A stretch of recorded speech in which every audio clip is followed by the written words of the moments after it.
Duke Edward Hartwell, the brooding protector, tall, sharp-jawed, and impossibly still. Edward stands slightly behind the others, in any room not from timidity, but from the habit of a man who watches everything and reveals nothing. His dark, wavy hair is combed with precision, and his high-collared black tailcoat fits him like armor. His eyes are deep-set and carrying an intensity that makes people feel seen in a way that is not always comfortable. When he speaks, he measures every word. When he does not speak, the silence does the work for him. There is a controlled grief behind his gaze, the look of someone who has carried too much, for too long, entirely alone.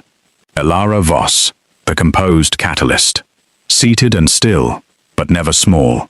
Elara wears a rich sapphire blue gown with intricate lace trim at the chest, and her dark hair is wound into a structured, elegant updo that frames a face of striking calm. A delicate pendant rests at her collarbone.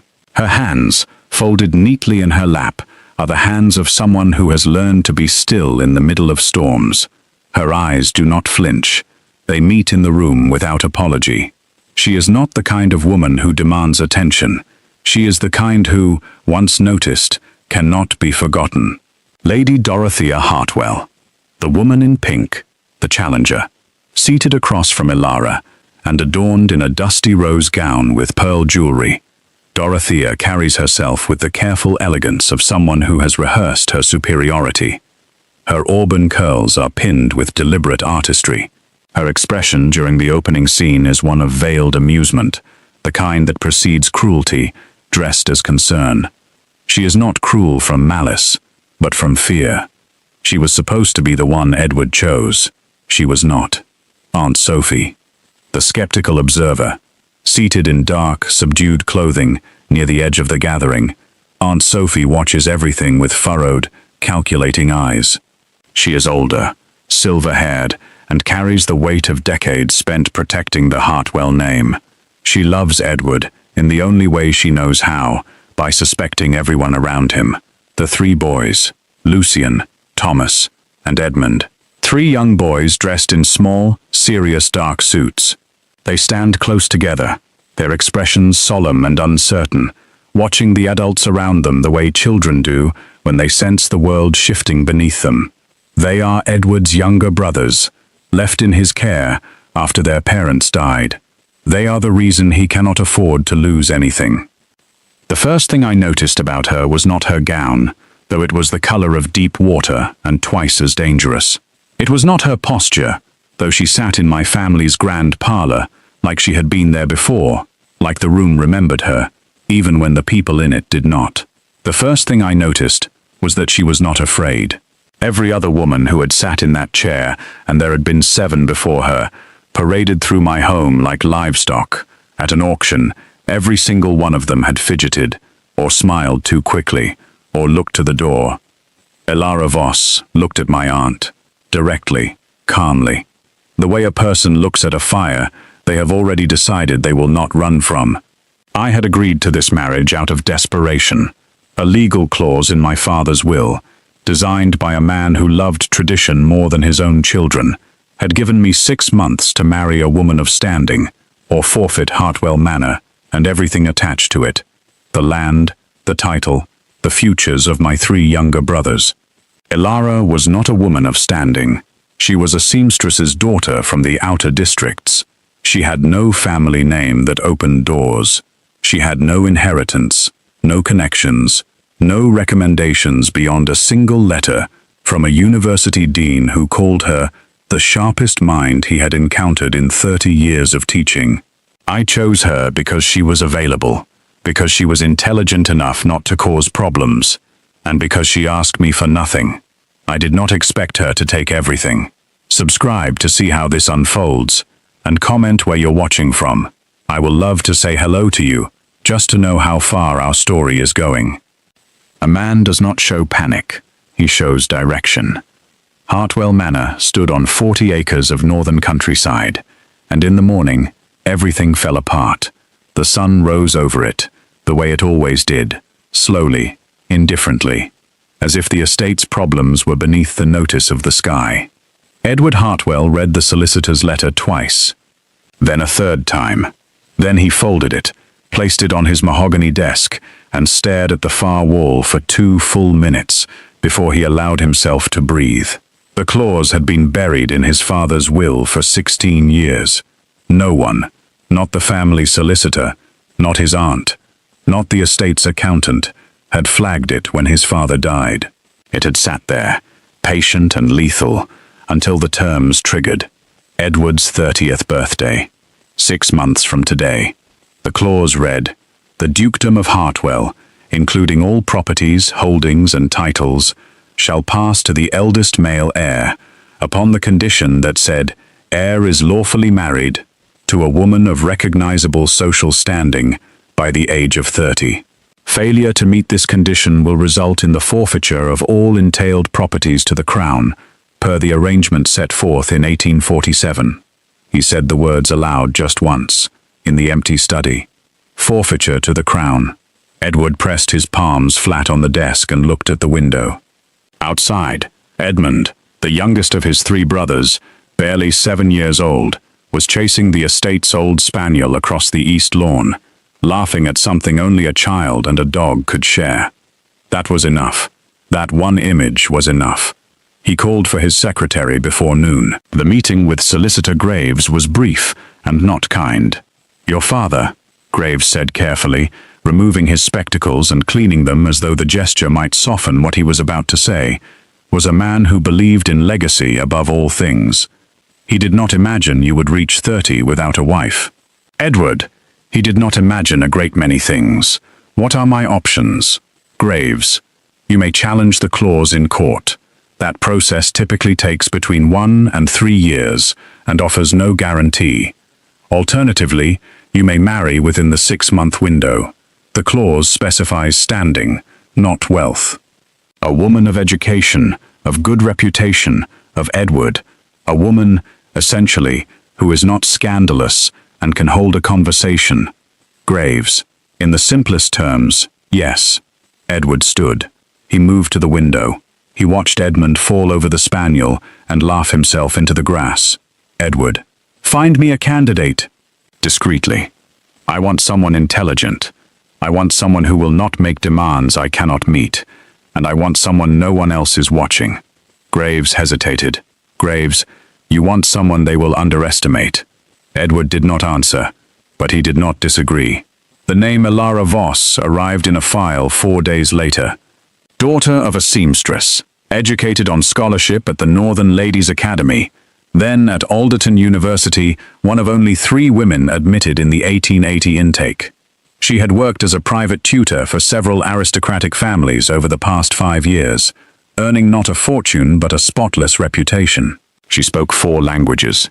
She had turned down 2 previous marriage proposals, both from men of considerable wealth. That last detail made Edward pause. He read the line again. She had turned them down. He did not know yet what that meant about her. He found out when she walked into Hartwell Manor 3 weeks later and sat across from his aunt without blinking. Aunt Sophie had prepared. That was clear from the way she had positioned herself back straight, hands folded, tea already poured and cooling deliberately, a test of patience before a single word was exchanged. "Aunt Sophie, Miss Voss, you understand what is being offered. Elara, a marriage of arrangement, yes, to save the estate. I read the summary your solicitor sent. Aunt Sophie, and you have no concerns. Elara, I have several, but I imagine you'd like to voice your own first." Sophie had not expected that. Edward, standing quietly at the back of the room, noticed the slight shift in his aunt's expression, a twitch of something that might, on a different face, have been respected. "Aunt Sophie, you have no title, no family name our guests will recognize. You will be scrutinized at every event, every dinner, every public appearance. Do you understand the weight of what you are walking into?" "Elara, I understand the weight. I have been carrying versions of it my whole life. The difference is that here, at least, the stakes are visible." There was a long silence. Edward studied her from across the room. She did not look at him. She kept her eyes on Sophie, patient as stone. Later that night, when the house was quiet and the boys had been put to bed, Edward sat with the file in the study again. He did not add anything to it. He did not make notes.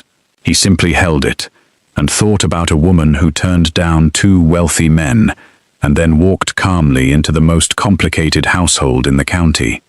He thought, "Who are you?"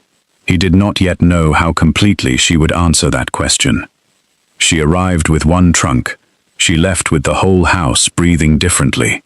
Elara moved into Hartwell Manor on a Tuesday, which suited nobody, because Tuesdays at the manor were when the extended family gathered for what Aunt Sophie called the weekly review, which was, in practice, an exercise in organized disapproval. They were all there when the carriage arrived. Sophie, positioned near the drawing-room window with the precision of a general.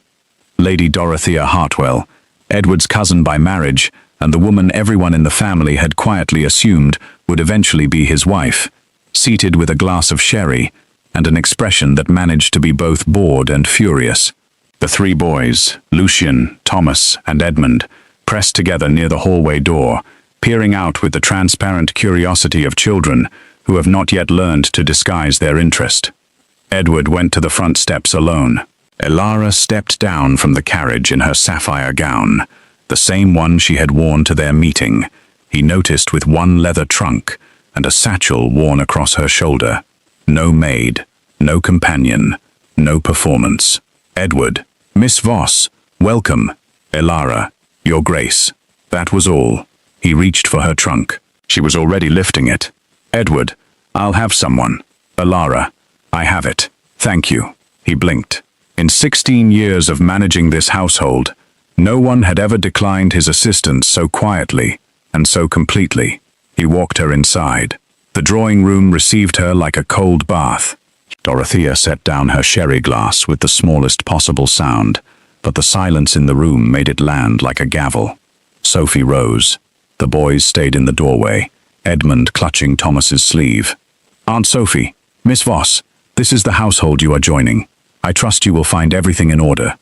Elara, "I'm sure I will." Dorothea smiled. It was the kind of smile that meant nothing good. Dorothea, "We've heard a great deal about your background.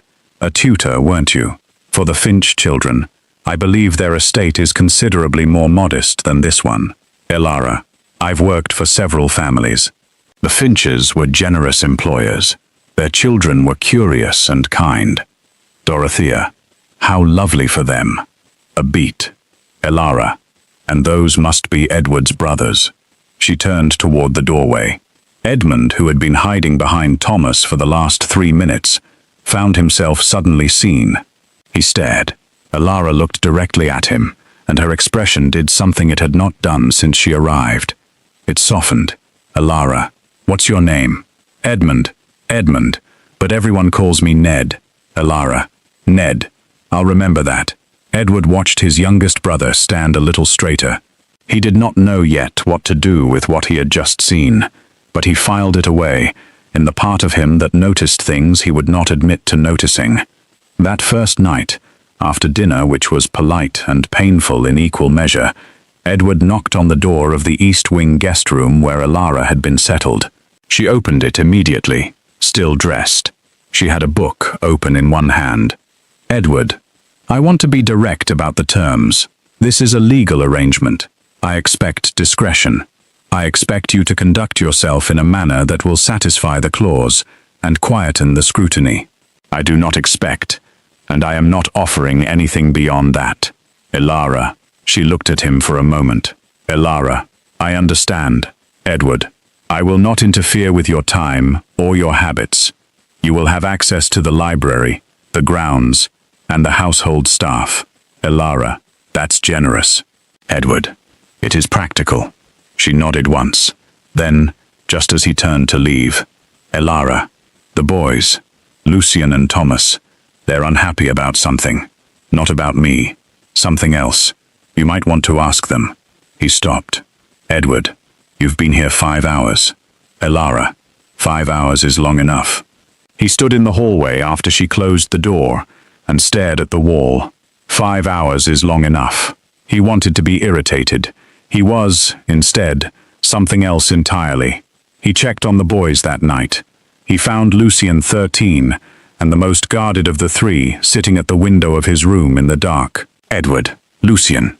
Why are you awake? Lucien. I was thinking. Edward. About? A long pause. Lucien. Mr. Vane told Thomas that if you don't fix the money problems, we'll have to leave the manor. He said it loud enough for us to hear. I don't think it was an accident. Edward went very still.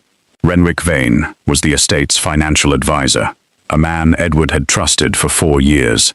Edward, when was this? Lucien. Last week. I didn't want to say anything. Edward. You should have told me immediately. Lucien. You had enough to manage. Edward sat on the edge of his brother's bed. 13 years old and already protecting him, the weight of that landed somewhere deep and unpleasant. Edward. You will always tell me, whatever the timing. Is that clear? Lucien. Yes. Edward. Good. Go to sleep. He sat with Lucien until his breathing slowed. Then he went back to the corridor and stood very still for a long time, thinking about Renwick Vane and about a woman who had been in the house 5 hours and had already seen what he had missed. You do not find common ground with a person like that. You fall into it, and you only notice after you've landed. The library at Hartwell Manor was not what Elara had expected. She had imagined it the way she imagined all aristocratic libraries curated for appearance, filled with books no one had opened, and shelves no one had touched since the last housekeeper dusted them. What she found instead was a room that had been used, deeply, consistently, privately used, margins filled with annotations, pages marked with strips of fabric repurposed as bookmarks. A reading chair near the east window was worn smooth on the right armrest, a desk with ink stains that no amount of polish had fully erased. Someone in this house read the way she read, not decoratively, but hungrily. She was standing at the shelves 3 mornings after her arrival, when Edward walked in and stopped at the door. Edward, I didn't know you'd be here at this hour. Elara, it's 6 in the morning. I assumed I'd have it to myself. Edward, so did I. They looked at each other. She had a book in her hand, one of his father's journals, as it happened, a personal record of the estate's history going back 3 generations. He noticed which one it was and said nothing. Elara, I should have asked. I'll put it back. Edward, don't. The word came out more quickly than he intended. She paused. Edward, you can read what you like here. That was one of the terms I offered. Elara, the journals are personal. Edward, they're history. History is meant to be read. She looked at him a moment longer than was comfortable. Then she sat down in the reading chair with the ease of someone who has decided, quietly, that she belongs somewhere. He poured himself coffee from the pot that Mrs. Halcott, the housekeeper, left every morning, and he sat across from her at the desk, and he opened his ledger. They did not speak for the next hour. It was, he would think later, the most peaceful morning he had spent in that room in years. The peace between them arrived in small, unlikely moments. It arrived when Edmund, who had taken a violent dislike to his mathematics tutor, discovered that Elara could explain long division using the example of dividing a pie between the estate's horses, and had thereafter decided that Elara was the most useful adult in the building. It arrived when she sat beside Thomas during one of his nightmares. She had heard him through the wall and had not woken Edward, but had simply sat with the boy until he settled, and then left without making it a story. It arrived, for Edward, during the dinner, where Dorothea made a pointed remark about the quality of the soup, directing it at Mrs. Halcott, in a tone that was designed to humiliate. Dorothea, I've had better in a coaching in, honestly. Perhaps the new Duchess might review the kitchen standards, if she has any experience with it. With service. The barb was precise. Elara's background, her mother, the implied comparison. Elara set down her fork with perfect calm. Elara, Mrs. Halcott has been running this kitchen for 19 years. The soup is excellent, and for what it's worth, I did work in a kitchen once at 14, between terms, to fund my scholarship fees. I have the deepest respect for people who make beautiful things under pressure. A silence settled over the table. Dorothea smiled thinly and reached for her wine. Edward said nothing, but beneath the table, without thinking, his hand moved and stopped just short of reaching for hers. He caught himself. He sat straighter. He reached instead for his water glass, but he had noticed, and more troublingly, she had not. 3 weeks after her arrival, she found him in the east corridor at nearly midnight, standing before the portrait of his father. She did not say anything. She simply stood beside him. After a while, he spoke. Edward. He was a man who built everything on conditions. Nothing was given freely. Not to my mother. Not to my brothers. Not to me. And he managed to extend that tradition beyond his own death. Alara. Do you hate him for it? Edward. I've tried. It's easier to just continue. Alara. Easier isn't the same as better. Edward. No. But it keeps the house standing. She considered that. Alara. The boys look at you like you're the only solid thing in the building. You know that? Edward. That's a significant amount of pressure to put on one person. Alara. It is. But you're holding it. Mostly. Mostly, he repeated. She smiled. It was the first full smile he had seen from her. Not polished. Not strategic. Just real. It changed her face in a way that made him forget, for a moment, everything complicated about the situation. He remembered quickly, but the moment stayed with him longer than he would have liked. Suspicion is its own kind of searching. Sophie was searching for proof of a threat. What she found was something far more complicated. Aunt Sophie began her investigation of Alara Voss in the 4th week, with the methodical patience of a woman who had once uncovered a forged inheritance deed and was not about to be outwitted by a seamstress's daughter. She started with letters. She wrote to the families Alara had tutored for, to the academy where she had been educated, to the university. The responses, which arrived over the following weeks, were uniformly and irritatingly complimentary, diligent, discreet, principled beyond what the position required. One letter from Mrs. Aldgate, whose children Alara had taught for 2 years, included the line, "Miss Voss is the most honest person my household has ever employed, and I would consider it a loss to any institution that failed to recognize her worth." Sophie set that letter down carefully. She did not abandon her suspicion. She redirected it. What Sophie noticed in the 5th and 6th weeks was something she had not anticipated noticing, a shift in the house itself. The boys came to dinner without being called twice. Edmund had started reading after supper without being instructed, because Alara had made a small offhand bet with him that he wouldn't finish the novel by the end of the month. Lucian had begun, tentatively, to smile, and Edward, and this was the one that kept Sophie awake on 2 separate nights. Edward had started arriving for breakfast before the boys.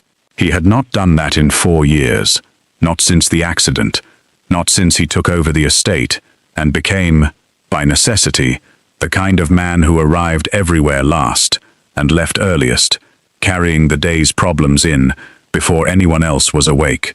Now he arrived at breakfast early. He sat at the table. He occasionally said things that were not about the estate.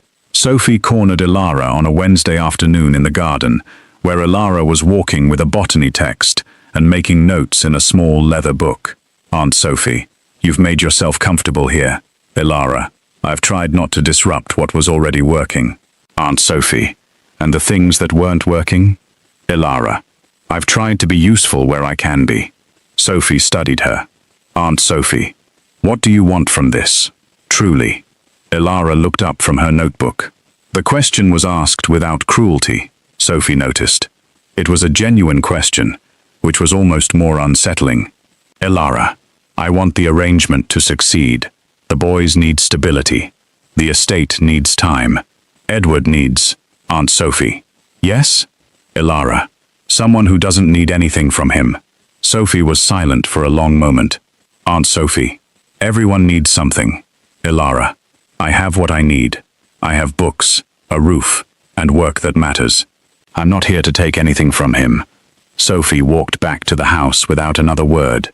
She sat in her chair in the sitting room and stared at the fireplace and thought about Ilara's mother, a name she had come across while researching Ilara's family history, a name she had put aside to revisit when she had time, a name that, when she pulled out the old household ledgers that evening, appeared in an entry she had not thought about in 30 years. She sat for a long time. Then she went to find Edward. She found him in the study, reviewing accounts with Renwick Vane, and she stood in the doorway. Something in her expression made Edward sit up straight. Aunt Sophie, I need a word, alone. Vane, we were just finishing. Aunt Sophie, now please, Mr. Vane. Vane gathered his papers. He left without hurrying, which was, Edward noted later, the act of a man who never feels caught. Sophie sat across from Edward and placed the old ledger on the desk between them, open to a page dated 1851. Aunt Sophie. Her mother's name was Clara Voss, but her grandmother's name, the woman who raised her mother in the outer districts after the family fell, was Margaret Hartwell. Edward looked at the page. Edward Hartwell. Aunt Sophie, your grandfather's younger brother, Charles Hartwell, was estranged from the family in 1849 after a dispute over the estate's boundary rights. He left. He married a woman the family disapproved of. He had a daughter. The family records stop there, because your grandfather had them stopped. He did not want the line acknowledged. Silence. Edward. Are you saying that Ilara, Aunt Sophie, is Charles Hartwell's great-granddaughter? Yes. Which means she has a bloodline claim to this estate that predates your father's will entirely. Edward stared at the page for a very long time. Then he looked up. Edward, does she know? Sophie said nothing, which was the answer. The truth doesn't arrive loudly. It waits, and when it comes as a document in a library, and the silence after is deafening. Edward spent the next 2 days saying nothing. He went through the motions of the household with extraordinary care, because the alternative of standing still long enough to feel the full weight of what he'd learned was not something he was ready to do in front of anyone. He reviewed the ledger. He cross-referenced it with the family archive, which lived in 3 leather-bound volumes in the lower library shelf, behind a text on agricultural reform that no one had touched in years. He found the marriage certificate for Charles Hartwell. He found the birth record of their daughter. He traced the line, slowly, through 3 generations of women who had lived quietly in the city's outer districts, carrying a name they were never allowed to use. By the 3rd night, he had the documentation laid out across his desk like a map. By the 4th night, he asked himself the question he had been avoiding. Did she know? And if she did, why had she come? He found her in the library at the usual hour, the early morning, in the reading chair. She had the agricultural reform text in her lap, the one that had been sitting in front of the family archive. He stood in the doorway. She looked up. She saw something in his face. Her expression became very still. Edward, how long have you known? A pause. 1 breath. Ilara, my whole life. My grandmother told me before she died. She showed me what she had. Edward, and you came here knowing? Ilara, yes. Edward, to claim what your family was owed. She set the book down. Ilara, no. If that were my intention, I'd have gone to a solicitor. I'd have presented documentation before I ever sat down in your parlor. Edward, then why? She stood. She moved to the window. The morning light caught the angles of her face steady, composed, but carrying something heavy. Ilara, because I did my research too, Edward. I knew about the will clause. I knew about the financial problems. I knew about Renwick Vane. Edward, you knew about Vane. Ilara, a man who recommended 3 specific investments to your estate over 4 years, all of which failed. A man who was simultaneously advising 2 other families who were buying the very land your estate was trying to sell. That is not a coincidence. I started looking when your solicitor's letter first described the estate's situation. I wanted to understand what I was walking into. Edward was very quiet. Edward, you came here to help. Ilara, I came here because this land has my great-great-grandfather's name in its foundation stones, and because someone was stealing from it, and because 3 little boys live here, and they shouldn't have to lose their home because the adults around them couldn't be trusted." The room was completely silent. Edward stood at the desk. He did not look at the documentation. He looked at her. "Edward, you could have told me from the beginning. Elara, you wouldn't have believed me. You would have seen a woman using a bloodline claim to manipulate an inheritance. You would have dismissed me before I could show you the proof." He could not tell her she was wrong, because she was not. "Edward, what proof do you have about Vane?" "Elara, enough. But I'll need access to the estate's full financial records for the last 6 years, and I'll need you to trust me." The second task was the harder one. They both knew it. He pulled the chair from behind his desk and placed it beside the reading chair and sat down.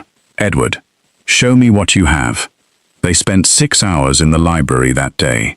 Elara laid out, with methodical precision, the pattern she had traced across Vane's recommendations and their consequences. Cross-referenced purchase records.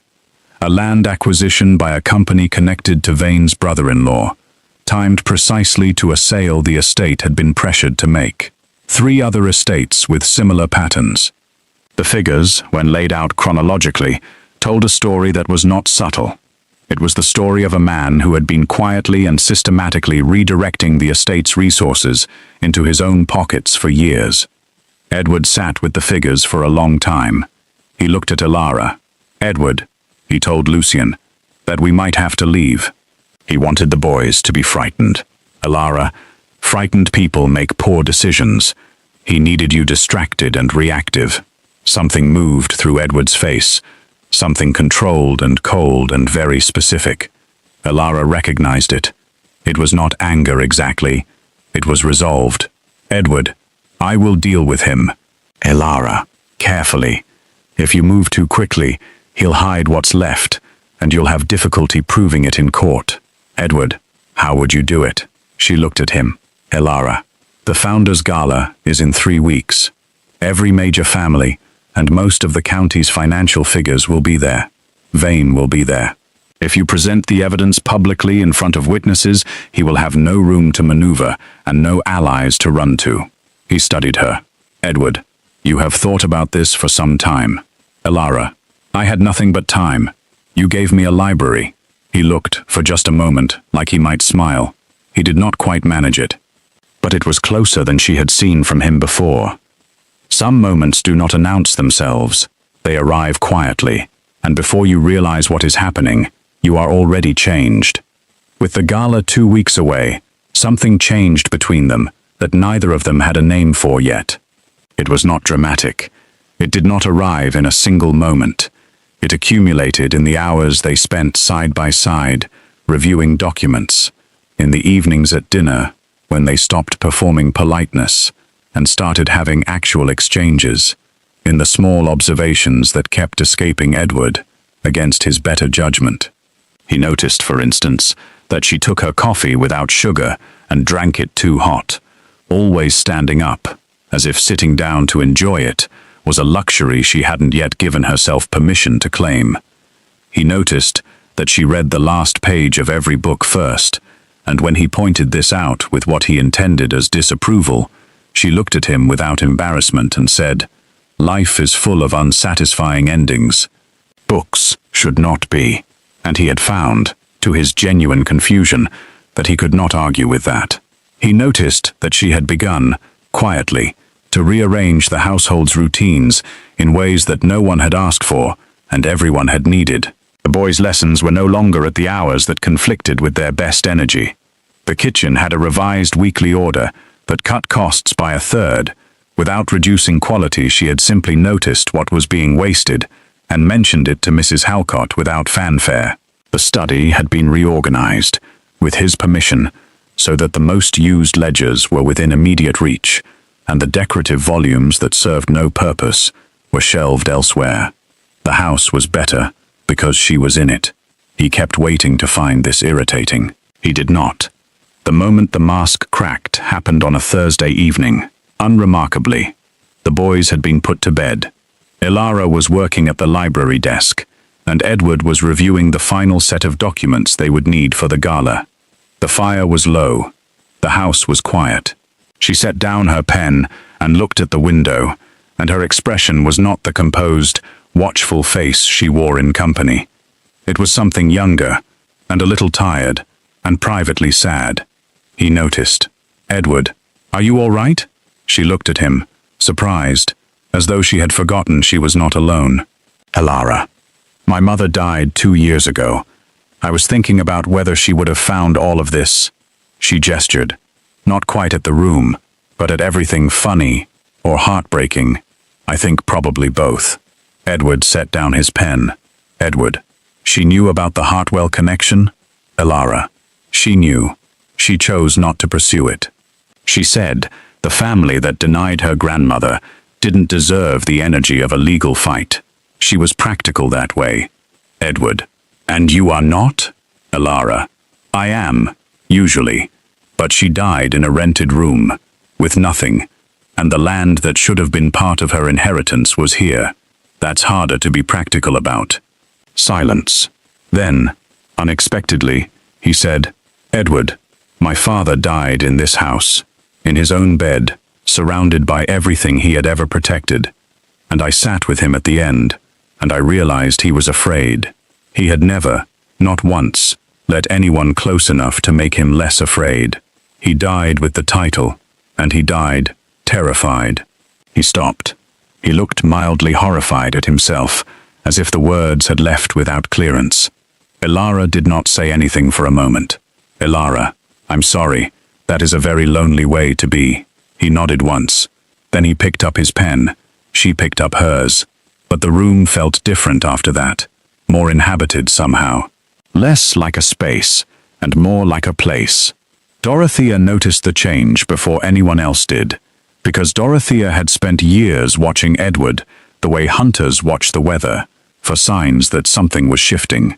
She found Ilara alone in the garden on a Saturday morning, and did not bother with politeness. "Dorothea, you should know this will not last. Whatever you think you're building here, arrangements like this dissolve once the legal need is met." "Ilara, is that what you're hoping for?" "Dorothea, I'm telling you the truth, because no one else will. Edward is not a man who opens up. He is not a man who changes. Whatever warmth you're experiencing is the warmth of a man who needs something from you. Once the clause is satisfied, and the estate is stable, you will be thanked very properly, and managed very carefully, and you will find that the distance between you is permanent." Ilara was quiet for a moment. "Ilara, that's a very specific fear you're describing." "Dorothea, I'm not afraid of anything. Ilara, you've been watching him your whole life, and he still can't see you. That's not nothing, Dorothea. I'm sorry for it." Dorothea went very still. Then she walked away, and for the first time, she walked away from the manor's east garden without looking back, which told Ilara more than any word could have. Betrayal is always surprising, even when you are looking directly at it. Renwick Vane had worked for the Hartwell estate for 4 years, 3 months and 12 days, and in that time, he had developed the particular skill of a man who had been stealing slowly. He had become invisible. He arrived early. He left late. He used the correct vocabulary in every meeting. He sent birthday cards to the boys and holiday greetings to Sophie, and had, at various points, reminded each of them that he considered it a privilege to serve the family. He was very good at being trusted. It was the most useful skill he had. 1 week before the Founders' Gala, he made a mistake. He underestimated Lucian. Lucian Hartwell, aged 13, had inherited his father's facility with numbers and his mother's instinct for spotting falsity, and he had been watching Renwick Vane with the quiet attention of a child who has been frightened by an adult and has not forgotten it. He found Vane in the study, alone, going through the estate accounts on an afternoon when Edward was out surveying the northern field. Specifically, he found Vane removing a ledger page and replacing it with a different one. Lucian said nothing. He backed out of the doorway without being seen and went directly to Ilara. She was in the east sitting room, She listened without interrupting, her expression shifting from still to focused. Lucian. He switched the page. I'm certain the first one had different numbers. I've seen that ledger before. Edward showed me the general accounting structure last year. The totals didn't match what I remembered. Elara. You're certain he didn't see you? Lucian. Certain. Elara. Go to your room. Don't go near the study. Don't speak to him today at all. Can you do that? Lucian. Yes. But what are you going to do? Elara. I'm going to find the original page. He looked at her with the measuring look of a child who has had to grow up early and has learned to assess people quickly. Lucian. You already knew about him. Elara. I suspected. Now I need proof I can use. Lucian. Be careful.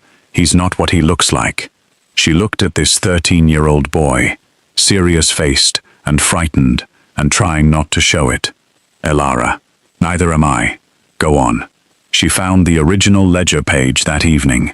It had been tucked inside the agricultural reform text, the same one she had been reading in the library. Vane had not known about her habit of reading that shelf. He had chosen it as a hiding place because no one, in his estimation, ever went near it. He had not accounted for a woman who read everything. The original page showed a diversion of £17,000 over the last 14 months, routed through 3 separate accounts, all connected with some investigative work that Elara completed by candlelight to an address registered to Vane's wife's family in the eastern city. £17,000. In 14 months, she sat very still with the page in her hands. Then she stood, wrapped her shawl around her shoulders, and walked down the hall to knock on Edward's study door. He opened it immediately, which meant he had been awake and working, which meant he did not know how to stop. She came in. She placed the page on his desk. He read it. The room was completely silent. Edward. Where did you find this? Elara. The library. He hid it in the agricultural reform text. A pause. Edward. Of course he did. Elara. Lucian saw him swap the page this afternoon. He came to me. Edward looked up. Edward. He came to you. Elara. He didn't want to worry you. He thought I might know what to do. A long silence. Something moved through Edward's expression that was not about Vane at all. Edward. Is he all right? Elara. He's frightened and trying very hard not to be. He's very like you. That landed. He let it. Edward, I'll have Graves review this tonight. We need a complete documentation trail before the gala. Elara. There's one more thing. He looked at her. Elara. Vane has been speaking to Lady Dorothea. I don't know the content, but they've met privately 3 times in the past month. I noticed. His jaw tightened. Edward, 5 hours is long enough, he said quietly. She blinked. That's what you said, he clarified. When you arrived. 5 hours is long enough. You were right then. You are apparently right about most things. She looked at him for a moment. Then she said, Elara, I'm right about you too. You should sleep. Tomorrow will be difficult. She left. He stood at his desk and looked at the page and thought about a woman who walked into his house with one trunk and quietly became indispensable to everything in it. He thought about that for a long time. A ballroom is the most honest room in the world. There is nowhere to hide, and everyone is watching. The Founders' Gala was held at Alderton Hall, the county's largest private estate, and it was attended by every family of consequence within 50 miles. It was the social event by which all other events were measured, and the Hartwell family had attended it, without exception, for 80 years. This year, they arrived differently. Elara wore deep midnight blue, not the sapphire of their first meeting, but something darker and quieter. Her hair was pinned with a single ivory clasp. She wore no jewelry beyond the pendant at her collarbone. She looked, Edward thought, as he handed her down from the carriage, like someone who did not need ornamentation because she had decided, somewhere along the way, that she was enough. He had thought a great many things about her recently that he had not yet found language for. The ballroom received them with the particular attention of a room that has already been talking about you. Heads turned, Whispers circulated. Ilara moved through it, without looking to the left or the right, and he walked beside her, and felt, for the first time in months, completely certain of something. The first hour passed in the expected manner. Introductions, pleasantries, the careful dance of social obligation. Edward moved through it efficiently. Ilara, to his quiet surprise, navigated it with a grace that had nothing to do with performance. She was simply genuinely interested in people, and people, almost without exception, noticed. He watched her, across the room, speak to old Lord Fenwick, who had not been engaged in conversation at a social event in years, because everyone found him difficult.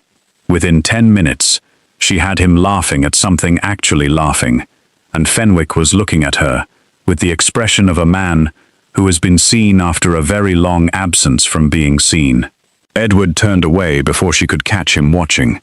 Vane arrived at the midpoint of the evening, in a well-cut coat, with the easy confidence of a man who does not know that tonight is his last night of comfort. He found Edward near the fireplace and smiled. "Vane, Your Grace, wonderful evening. Your wife is quite the social force. Several people have asked me about her." "Edward, what did you tell them?" "Vane, that she is a remarkable woman, which she clearly is."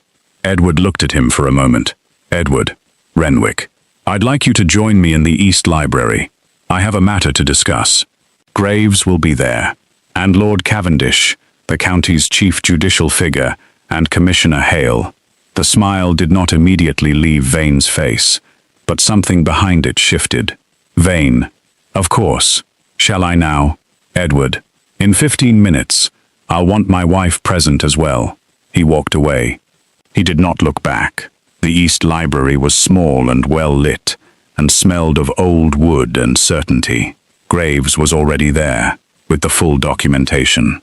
Lord Cavendish and Commissioner Hale arrived within minutes. Sophie came, and Ilara came, in her midnight blue, and stood beside Edward at the table. Vane came last.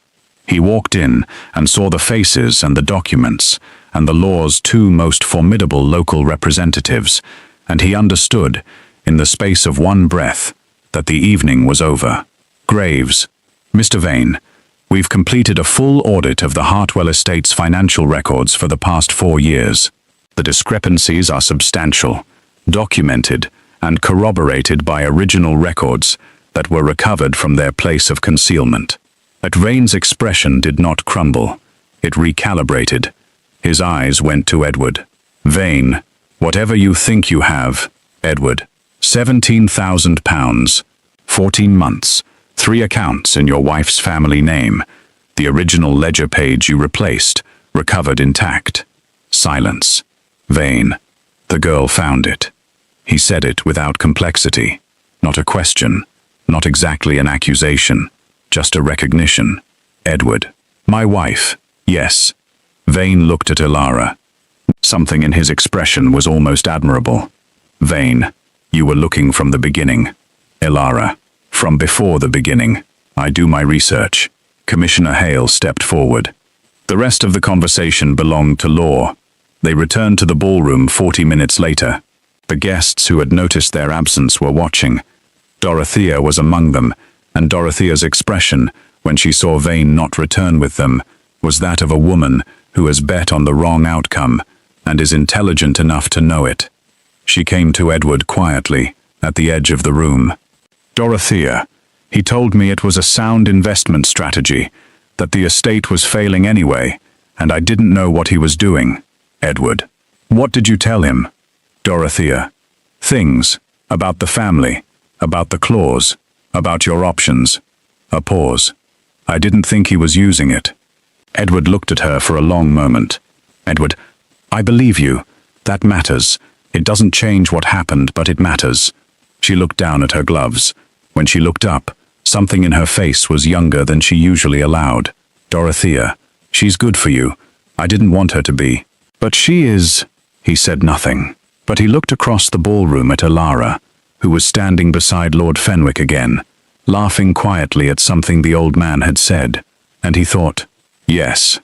Pride is the armor you build, When you are afraid, the real you won't be enough. And the moment it comes off, you find out if you were right to be afraid. They did not talk about it on the carriage ride home. There was too much in the quiet, the relief, the exhaustion, the particular trembling stillness of a night that had gone as it should. The boys were asleep when they arrived.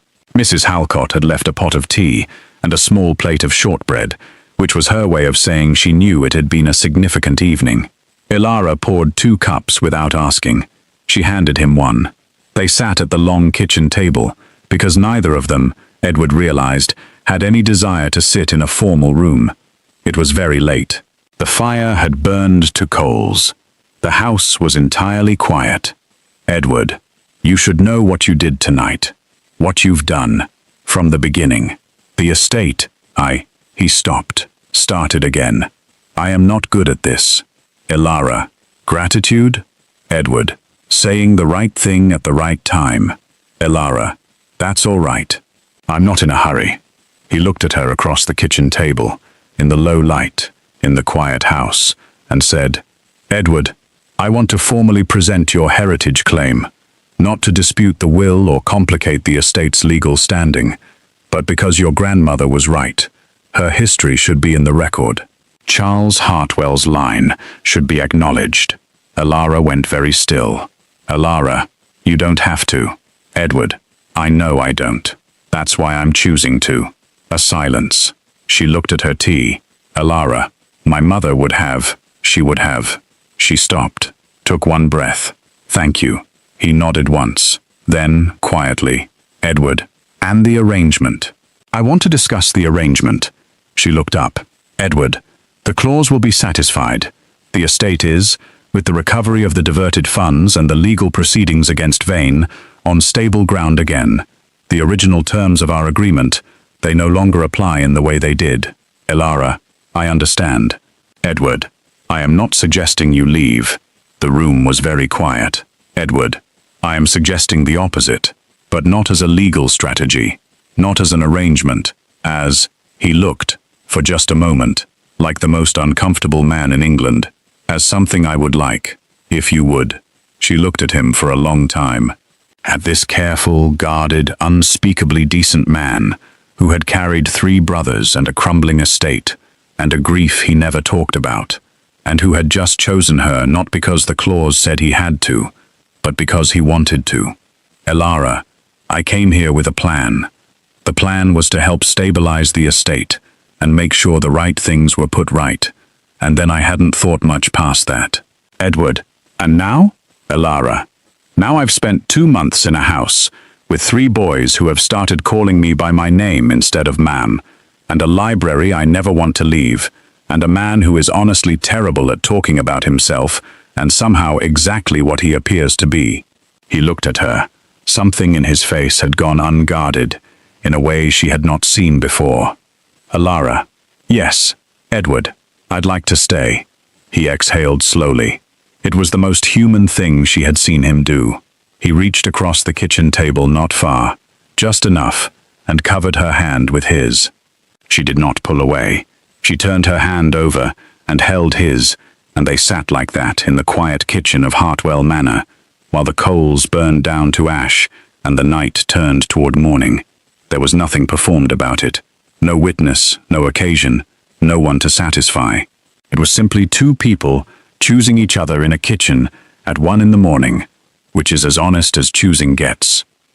You cannot build anything lasting on the foundation of what you're afraid to lose. You can only build it on what you've decided to love. The spring came differently to Hartwell Manor that year.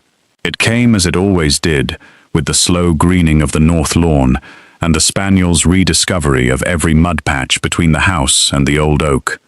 It came with Edmund abandoning his shoes before anyone could stop him, and Lucian trying to appear unbothered by the warmth and failing. It came with Thomas, the middle brother, announcing over breakfast that he intended to study law, and Edward looking up from his coffee to say, with unmistakable pride, that he thought Thomas would be very good at it. But it came, this spring, with something the manor had not had in a long time. Noise. Good noise. The noise of a house where people were actually living. The legal proceedings against Rennick Vane concluded 3 months after the gala, with a restitution order covering the full amount diverted and a prohibition from acting as a financial agent in the county. Graves had remarked, dryly, that he'd never seen a case assembled quite so neatly before it was even brought to him. The Hartwell Heritage Record, a formal document recognizing Charles Hartwell's line and Ilara's bloodline connection to the estate, was filed in the 3rd month of spring.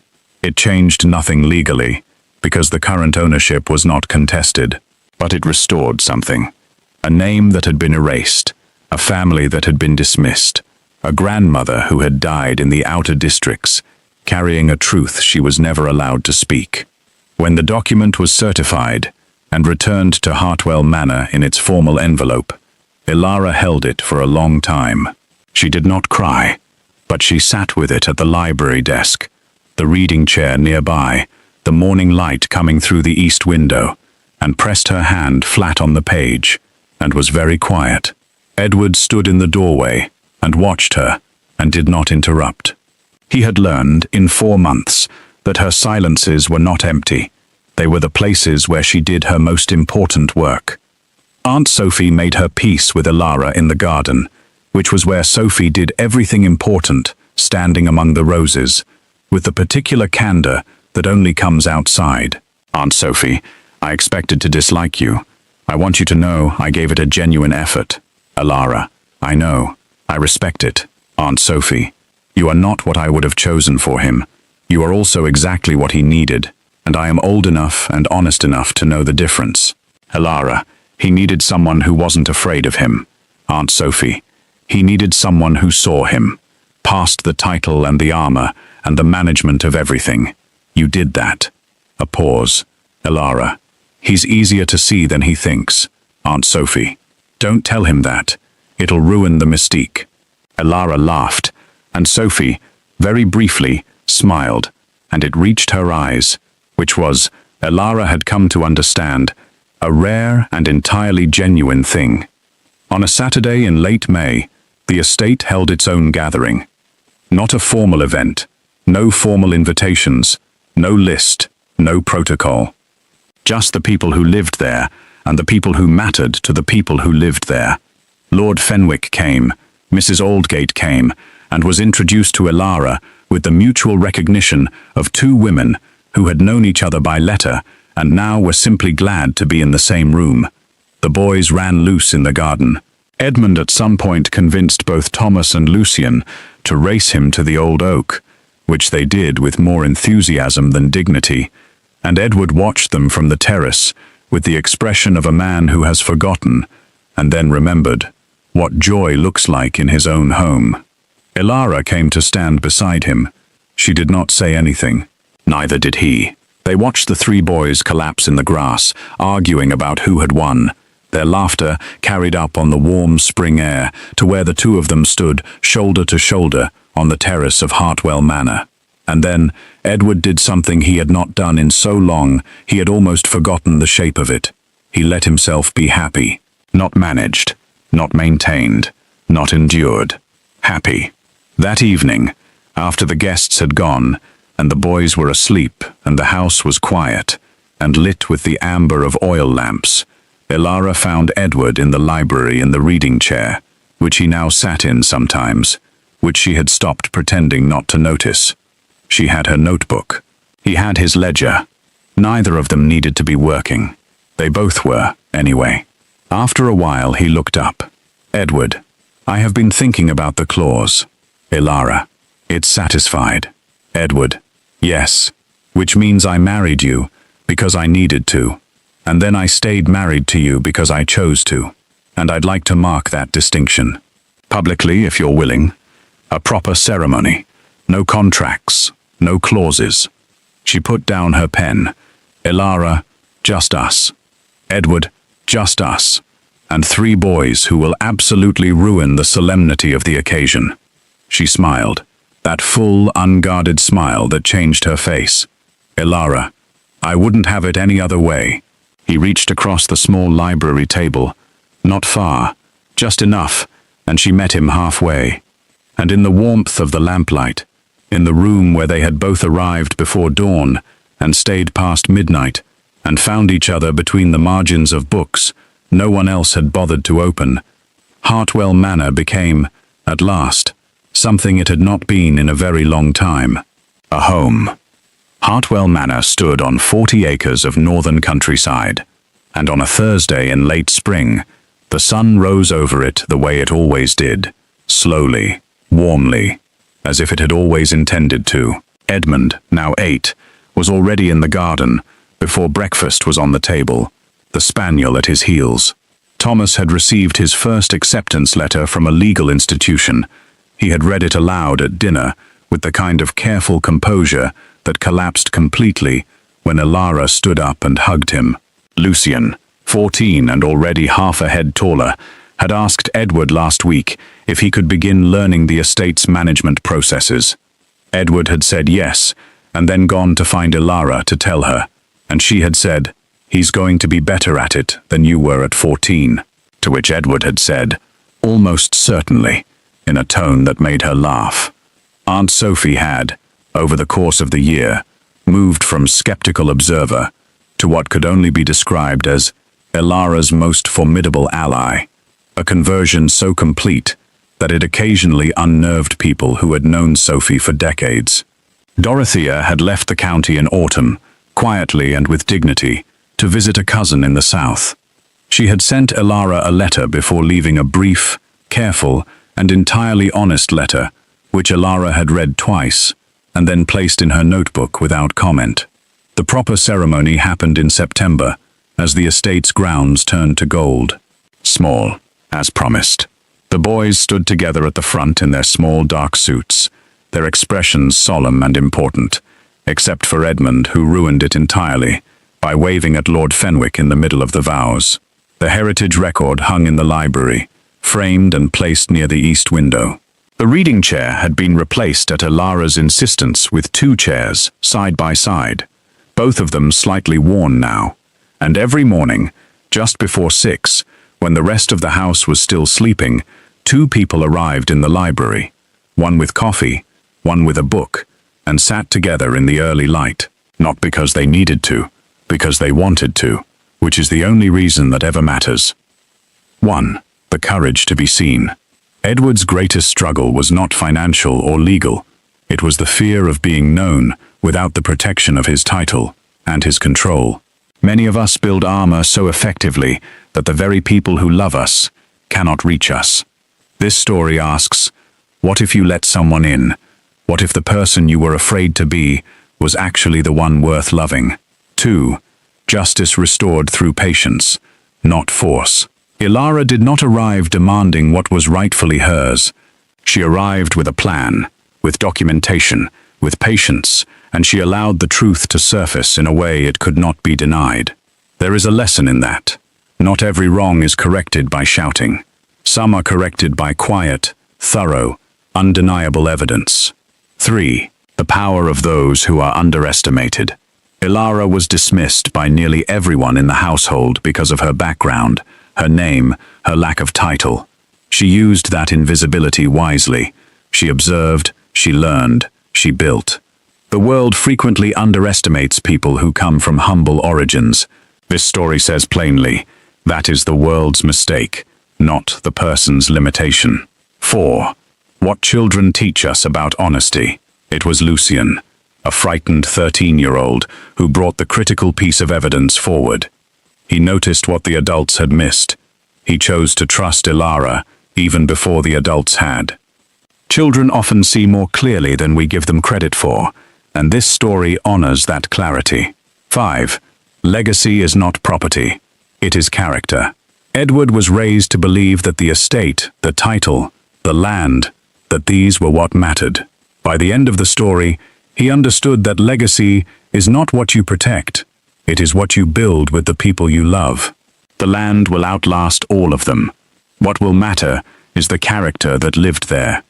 And so the ink on that first marriage contract, cold, contractual, signed in desperation, became, in time, the beginning of the most honest chapter either of them ever lived. Because that is the thing about desperate beginnings. They do not determine the ending. The choices you make in the middle are the ones that write the story. Edward chose the truth over the title. Elara chose healing over revenge. And Hartwell Manor, for the first time in a generation, breathed.